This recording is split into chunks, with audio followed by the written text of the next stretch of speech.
Burger king. तो इस company के बारे में हम सबको पता है एंड उन्हीं का जो मास्टर फ्रेंचाइजी है वो इस कंपनी के पास है, रेस्टोरेंट ब्रांड। एंड ये कंपनी देखो अपने जो लाइफ टाइम है वहाँ से ऑलमोस्ट ऑलमोस्ट 56% डाउन है एंड जो इनका लिस्टिंग प्राइस है वहाँ से अराउंड 13% डाउन है। तो इस कंपनी में क्या एक अच्छा खासा अपॉर्चुनिटी बन रहा है कि नहीं? ऑफ कोर्स बन रहा है, तभी मैं वीडियो बना रहा हूँ। बट आपको लग सकता है कि यार इस कंपनी में अगर देखें तो नेट प्रॉफिट हमेशा से नेगेटिव में है, तो कैसे अपॉर्चुनिटी बन रहा है? यही तो बात है ना, यही पे आता है the art of analysis, right? तो कोई भी फिक्स रूल सिस्टम नहीं होता। फिक्स रूल अगर सिस्टम के साथ आप काम करोगे तो उसमें क्या होता है, उसमें आप रेस्ट्रिक्ट हो जाओगे कुछ पर्टिकुलर कंपनीज के अंदर, राइट? आप उससे बाहर निकलने जाओगे तो आपको आर्ट का यूज़ करना पड़ेगा। तो वो कैसे करते हैं? अब प्रॉब्लम क्या है कि बहुत लोग कमेंट करते हैं कि दीप इस कंपनी का एनालिसिस करो, उसका करो। अब यहाँ पे प्रॉब्लम क्या आता है, उनका ज़्यादातर जो कंपनीज होता है उनका ऑपरेटिंग प्रॉफिट नेगेटिव में होता है। एंड कोई भी कंपनी अगर ऑपरेटिंग प्रॉफिट नेगेटिव में चलता है तो वो कंपनी को देखने की ज़रूरत ही नहीं होती 99% केस में, राइट? अब फाइनेंस कंपनी की बात अलग है। तो यहाँ पे कंपनी में अपॉर्चुनिटी कैसे बन रहा है, तो सबसे पहले ये समझने के लिए आपको समझना पड़ेगा कि कंपनी का बिजनेस क्या है। तो burger king India limited is an international QSR chain in India. QSR मतलब quick service restaurant chain in India, right? And it started operation in 2014 and has established 456 restaurants across major cities.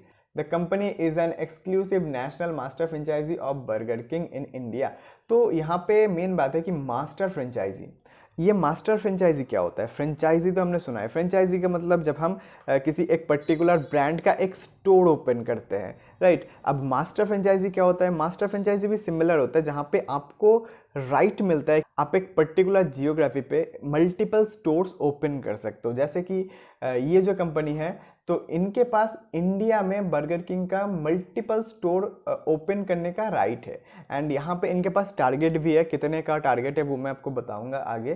तो I hope आपको समझ में आ रहा है। And इनके पास main 2 brand का franchise है, मास्टर फ्रेंचाइजी है। तो उन दोनों का नाम है बर्गर किंग एंड साथ में पॉपीज़। अब ये पॉपीज़ नाम सुन के आपको थोड़ा सा लाइक कैंडी या फिर थोड़ा सा पिंक एंड थोड़ा सा बारबी टाइप सा, लाइक उस टाइप का फील आता है, फेमिनिन टाइप सा फील आता है। बट एक्चुअली में ऐसा है नहीं। ये भी बर्गर किंग जैसा ही एक ब्रांड है जहाँ पे आपको चिकन का लोगो देखने को मिलेगा एंड सिमिलर टाइप का आपको जो प्रोडक्ट है वो भी देखने को मिलता है। देन एक और इम्पॉर्टेंट चीज़ क्या है? Brand position.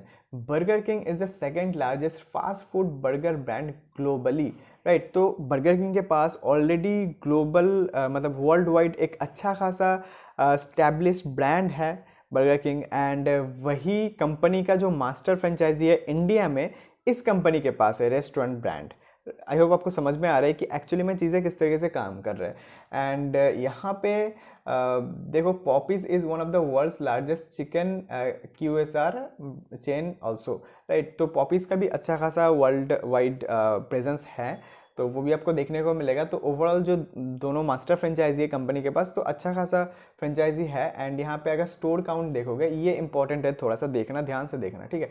तो यहाँ पे BK रेस्टोरेंट मतलब जो बर्गर किंग का रेस्टोरेंट होता है, एंड BK कैफ़े मतलब मेन कैफ़े फोकस्ड होता है, ठीक है? मतलब जो जहाँ पे कॉफ़ी वगैरह मिलता है, आपको समझ में आ रहा है। यहाँ पे अगर इमेज में देखोगे ना तो BK कैफ़े अलग है थोड़ा सा। तो रेस्टोरेंट कंपनी के पास 456 है एंड BK कैफ़े देखो 2022 में 35 था ओनली, एंड अभी 2025 में 3 साल में 352 का हो गया, राइट? तो यहाँ पे बहुत ज़्यादा तेज़ी से एक्सपेंशन देखने को मिल रहा है, जो कि बहुत ही बढ़िया है। तो ये था इंडिया के रेस्टोरेंट एंड कैफ़े। एंड अगर हम इंडोनेशिया की बात करें तो उस केस में देखो, BK रेस्टोरेंट इंडोनेशिया में पहले 177 का था, अभी 149 का है। एंड ये चीज़ एक्चुअली में बुरा नहीं है, एक्चुअली अच्छा ही है। कंपनी जो जहाँ पे बिजनेस नहीं चल रहा वहाँ पे शट डाउन करके आगे बढ़ने की कोशिश कर रहा है, तो ये एक पॉजिटिव माइंडसेट है एक्चुअली में देखा जाए। एंड इसकी ज़रूरत भी है, क्यों है वो मैं आपको बताता हूँ। बिकॉज कंपनी के पास एक्चुअली में प्रेशर है। किस चीज़ का प्रेशर है? यहाँ पे देखो नीचे, यहाँ पे आपको देखने को मिलेगा टर्म्स ऑफ फाइनेंस एग्रीमेंट। तो यहाँ पे इनके पास एक मतलब टारगेट है, company is required to open at least 700 restaurant by FY27। मतलब FY27 तक बर्गर किंग का इनको एटलीस्ट 700 रेस्टोरेंट ओपन करना ही पड़ेगा। एंड अभी कितना है? अभी 456 है। एंड इंडोनेशिया में ये जो पॉपीज़ है ना, इसका FY22 में कोई स्टोर था ही नहीं, अभी 25 स्टोर्स है, तो ओवरऑल बढ़िया है। एंड अगर एक और चीज़ देखोगे कि कंपनी का जो मेन रेवेन्यू आता है वो इंडिया से ही आता है, इंडोनेशिया से बहुत ज़्यादा नहीं आता, 24% का आता है। जो पहले 37% का था, यहाँ पे हमने देखा था कि स्टोर कुछ बंद कर दिया गया है, तो उसी वजह से जो रेवेन्यू है इंडोनेशिया से थोड़ा सा कम आना स्टार्ट हो गया, तो जो कि कोई प्रॉब्लम बात नहीं है। अगर कहीं पे बिजनेस नहीं चल रहा है ढंग से तो वहाँ पे बंद कर देना ही समझदारी का काम होता है, राइट। तो यहाँ तक आई होप आपको समझ में आ रहा है। एंड यहाँ पे देखो डाइन इन वर्सेस डिलीवरी, तो company earned 58% of its revenue from dine in customer, मतलब जो उनके रेस्टोरेंट पे आके खाना खाते हैं। एंड 58% अगर डाइन इन पे आते हैं तो बाकी कितना बच गया, 42%, तो अराउंड 42% डिलीवरी भी होता है। तो ओवरऑल इतना भी हमको समझ में आ रहा है कि लोग रेस्टोरेंट में आना भी प्रेफर करते हैं एंड इसी रेस्टोरेंट से फूड ऑर्डर करना भी प्रेफर करते हैं, राइट। बिकॉज ऑर्डर जब आप करते हो तब आपके पास मल्टीपल चॉइस रहता है, राइट। सपोज आपके घर के पास अगर बर्गर किंग है, आप वहीं पे चले जाते हो। वैसे जहाँ पे बर्गर किंग होता है वहाँ पे दूसरे ब्रांड भी होने के चांसेस होता है, बट फिर भी जहाँ पे अगर आप ऑफलाइन जाके कहीं पे खा रहे हो तो उस केस में क्या होता है कि जो आपके सामने रहता है चले जाते हो बहुत बार। बट जब आप रेस्टोरेंट, मतलब जब आप कुछ ऑर्डर करते हो रेस्टोरेंट से, तब आपके पास मल्टीपल चॉइस रहता है कि आप कहीं से भी ऑर्डर कर सकते हो। बट फिर भी इनका जो ऑर्डर है, डिलीवरी है, वो भी बढ़िया है। तो ओवरऑल आपको समझ में आ रहा है कि कंपनी के पास अच्छा खासा मार्केट प्रेजेंस है, तो कंपनी अच्छा बिजनेस कर रहा है एक्चुअली में देखा जाए तो। एंड कंपनी का फोकस क्या है, फोकस ये है 510 रेस्टोरेंट ओपन करने का इंडिया में बाई FY25। तो यहाँ पे कंपनी एक्सपेंशन मोड में है अच्छा खासा, एंड जो कि होना भी चाहिए। तो इतने में हमको समझ में आ रहा है कि कंपनी का देखो जो ग्रोथ अपॉर्चुनिटी है, बिकॉज यहाँ से जो QSR बिजनेस है वो ग्रो ही करने वाला है, जो कि हम सबको पता है। बिकॉज हम सबको क्या चाहिए, कन्वीनियंस चाहिए, तो यहाँ से बिजनेस तो ग्रो ही करेगा।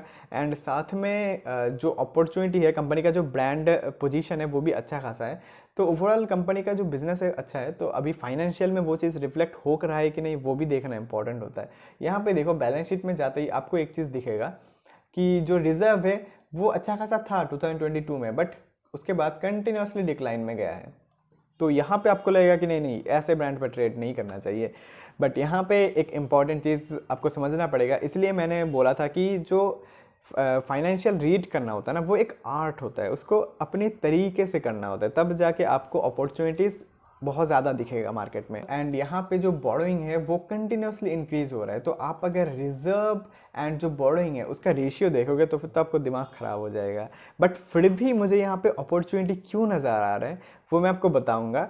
बट उससे पहले एक चीज़ कि आप सबके माइंड में एक क्वेश्चन हो सकता है, मतलब मैं आपको पूछना चाहूँगा कि ये जो बर्गर होता है उसका जो इंडिविजुअल चीज़ें होता है, सपोज जो सलाद हो गया या फिर जो बन हो गया, जो चीज़ हो गया, जो मीट हो गया, वो सब इंडिविजुअली हेल्दी होता है। बट जब आप बर्गर बनाते हो तब वो अनहेल्दी क्यों हो जाता है? बताओ बताओ कमेंट में, देखते हैं कितना आप सबको न्यूट्रिशन साइंस का पता है। तो ये मैं आंसर करूँगा थोड़ी देर बाद, तब तक आप कमेंट करो, ठीक है। तो यहाँ पे जो इम्पॉर्टेंट चीज़ है देखने की कि यहाँ पे बोरोइंग पे अगर आप जाओगे ना, तो यहाँ पे लीज लाइबिलिटीज़ में इनका मेन जो बोरोइंग है वो लीज लाइबिलिटीज़ पे है, राइट।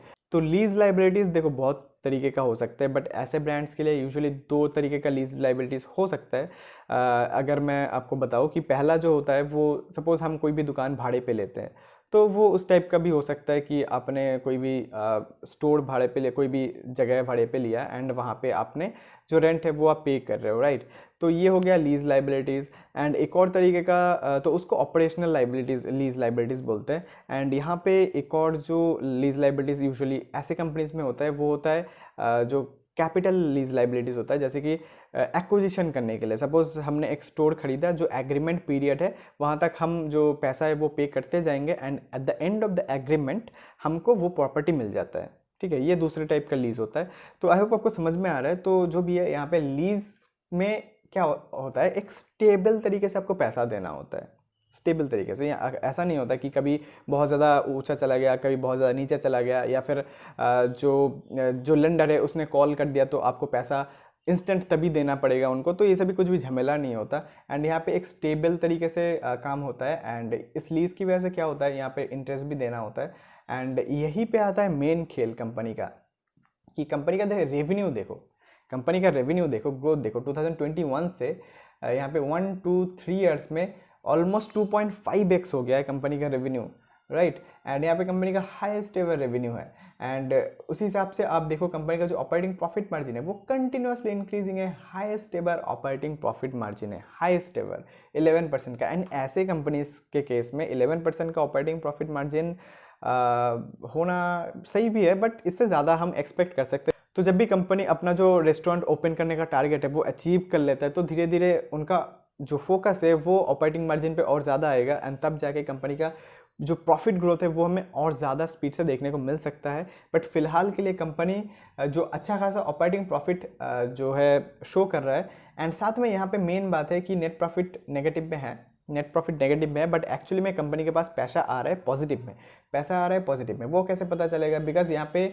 हमने अपने जो फाइनेंशियल सीरीज़ है जो कि प्लेलिस्ट है, यहाँ पे मैंने बहुत बार बता दिया है कि फाइनेंशियल को कैसे रीड करते हैं, वो देखो यहाँ पे जाके तो आपको समझ में आ जाएगा कि जो कंपनी का डेप्रिसिएशन है वो कंपनी का खर्चा नहीं होता। खर्चा क्या होता है? इंटरेस्ट होता है। तो हमको क्या करना है? हमको ये जो ऑपरेटिंग प्रॉफिट है इससे जो इंटरेस्ट है उसको माइनस करना है, एंड जो अदर इनकम है उसको ऐड कर देना है, एंड डेप्रिसिएशन को कुछ करना ही नहीं है।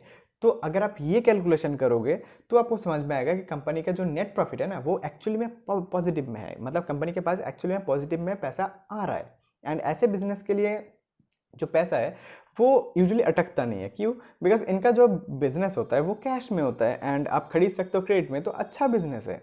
ठीक है, जिस भी बिजनेस में आप क्रेडिट में खरीद सकते हो, कैश में बेच सकते हो, बहुत ही बढ़िया बिजनेस मैं मानता हूँ। राइट, तो आई होप आपको ये समझ में आ रहा है कि ऐसे बिजनेस में एंड कंपनी का जो ग्रोथ है वो भी बढ़िया है। तो धीरे धीरे कंपनी जब अपना जो स्टोर है वो टारगेट अचीव कर लेगा, एंड धीरे धीरे कंपनी का जो नेट प्रॉफिट है वो भी पॉजिटिव में आ जाएगा, एंड जो कंपनी का ऑपरेटिंग प्रॉफिट मार्जिन है वो तो यहाँ से ग्रो करेगा ही, जो कि एक्सपेक्टेड है। बिकॉज ऐसे इकोनॉमिक एनवायरनमेंट में भी अगर कंपनी अपना हाईएस्ट एवर जो रेवेन्यू है वो शो कर रहा है, highest ever operating profit margin show कर रहा है, तो फिर कंपनी का जो मैनेजमेंट है उनका जो क्रेडिबिलिटी है वो आपको समझ में आना ही चाहिए कि बहुत ज़बरदस्त है। तो आई होप आपको समझ में आ गया होगा कि कंपनी का जो ओवरऑल बिजनेस है वो बहुत ही बढ़िया है, फाइनेंशियल भी बढ़िया है, ग्रोथ अपॉर्चुनिटी बढ़िया है। तो यहाँ पे एज पर टेक्निकल क्या अपॉर्चुनिटी बन रहा है वो भी हम डिस्कस करने वाले हैं, बट उससे पहले ये जो क्वेश्चन था इसका आंसर आप करो कि ये जो फूड इंग्रेडिएंट होता है वो हेल्दी होता है, बट ये जो फूड होता है, जो बर्गर होता है, एक्चुअली में अनहेल्दी क्यों होता है? तो इसका रीज़न ये है कि 3 रीज़न हो सकते हैं। देखो, सबसे पहली बात जो हाइजीन होता है, अब इंडिया में हम तो कहीं से भी कुछ भी खा लेते हैं, तो अपना तो हाइजीन का कोई सीन ही नहीं है यूजुअली, अगर बहुत ही घटिया ना हो तो इसको हम साइड करते हैं। तो रहता है और 2 रीज़न क्या है? तो बर्गर में जो चिकन होता है ना, तो वो जब फ्राई किया जाता है, जिस ऑयल में फ्राई किया जाता है वो ऑयल महीनों तक सेम ऑयल यूज़ होता है, सालों तक सेम ऑयल यूज़ होता है। एंड जब भी आप किसी भी ऑयल को इतनी बार रीहीट करते हो तब वो ऑयल एक्चुअली में ब्रेक डाउन होके कार्सिनोजेनिक बन जाता है, मतलब आपको कैंसर कॉजिंग हो सकता है। अब यहाँ पे प्रोबेबिलिटी है, ऐसा नहीं है कि खाने पे हो ही जाएगा, प्रोबेबिलिटी है। तो इसलिए क्या होता है, डोजेज इंपॉर्टेंट होता है किसी भी खाने का, राइट? बिकॉज हमारे बॉडी के अंदर ये एबिलिटी है कैंसर से फाइट करने का, बट अगर आप एक दीवार को हिट करते जाओगे तो वो कभी ना कभी टूट ही जाएगा, राइट? तो इसलिए आपको थोड़ा सा रह सह के खाना पड़ेगा, बिकॉज हमारा बॉडी अपने आप को हील कर सकता है। तो यहाँ पे मेन इंपॉर्टेंट फैक्टर है ऑयल, एंड ऑयल जो मेन इंपॉर्टेंट फैक्टर है, इसका मतलब क्या, हम खाना बंद कर दें? मुझे नहीं लगता, बिकॉज मुझे पर्सनली बिलीव होता है कि डोजेज इंपॉर्टेंट होता है, डोज इंपॉर्टेंट होता है किसी भी खाने का, किसी भी चीज़ का। एंड यहाँ पे थर्ड थिंग होता है केमिकल, कोई भी एडेड केमिकल अगर इसमें ऐड किया जा रहा है। देखो, chemical is not the problem, because preservatives वगैरह ऐड किया जाना इज़ बहुत ही बेसिक प्रैक्टिस है। एंड जब आप एक्सेस में कंज्यूम करते हो चीज़ें तो आपके बॉडी में एक्सेसिव केमिकल जाता है, जो कि एक्चुअली में हार्मफुल हो सकता है। तो इसलिए वही बात है, डोजेज कितना आप खा रहे हो वो इंपॉर्टेंट है, कितना फ्रीक्वेंटली खा रहे हो, कितना खा रहे हो वो इंपॉर्टेंट है। अगर आप सपोज ये जो वायर है इसको भी खाते हो, डोजेज में खाते हो, तो भी कोई प्रॉब्लम नहीं है, ठीक है? आप कुछ भी खा सकते हो, आपको सिर्फ इतना पता होना चाहिए कि कितना खाने पे आप जिंदा रहोगे, मरोगे नहीं, राइट? तो डोजेज इंपॉर्टेंट है, कुछ भी खा सकते हो, ठीक है? जहर भी खाया जा सकता है, बट डोजेज इंपॉर्टेंट है। ऐसा इसका मतलब ये नहीं कि आप ट्राई करके देखो, वरना कल को पता नहीं पुलिस आके हमारे दरवाजे पे नॉक करेगा तो हम क्या करेंगे, राइट? तो आई होप आप समझ रहे हो कि it is just for educational purpose. And यहाँ पे जो कंपनी का टेक्निकल अपॉर्चुनिटी है वो क्या बन रहा है? अब मैंने ये जो बर्गर का इतना बड़ा डिस्कशन किया, इसका रीज़न ये है कि मुझे हेल्थ एंड न्यूट्रिशन में बहुत ज़्यादा इंटरेस्ट है, तो कभी कभी आप सबको ये सब भी सिखाते रहेंगे। तो पैसे के साथ साथ हेल्थ भी बचाना बहुत इंपॉर्टेंट होता है। तो हम इसी तरीके से आगे बढ़ते रहेंगे। एंड यहाँ पे देखो एक रेंज बाउंड अच्छा खासा बन रहा है, स्ट्रैटेजी के हिसाब से अच्छा खासा रेंज बन रहा है। तो 46% के अराउंड, जो कि यूजुअली देखो कितने टाइम में अचीव होता है। यहाँ से देखो जब नीचे आया था कितने टाइम में, 106 डेज में यहाँ पे जब नीचे आया था, तो यहाँ पे देखो अराउंड 175 डेज में। तो मोटा मोटी आप मान लो अगर 6 मंथ में भी 46% का टारगेट अचीव हो जाता है, 6 मंथ में 46% का टारगेट मतलब बहुत ज़्यादा होता है। अगर 1 साल में भी अचीव हो जाता है तब भी बहुत अमेजिंग गेन है। तो है वो समझ में आ रहा है कि कैसे चीज़ें काम करता है। एंड यहाँ पे अपने चैनल पे बहुत सारे वीडियोस है सीखने के लिए, जाओ जाके देखो सीखो। एंड अच्छा लगे तो सब्सक्राइब करो, क्यों नहीं करते सब्सक्राइब करो एंड शेयर करो, शेयर करना मत भूलना। तो फिर मिलते हैं अगली वीडियो में, तब तक के लिए बाय।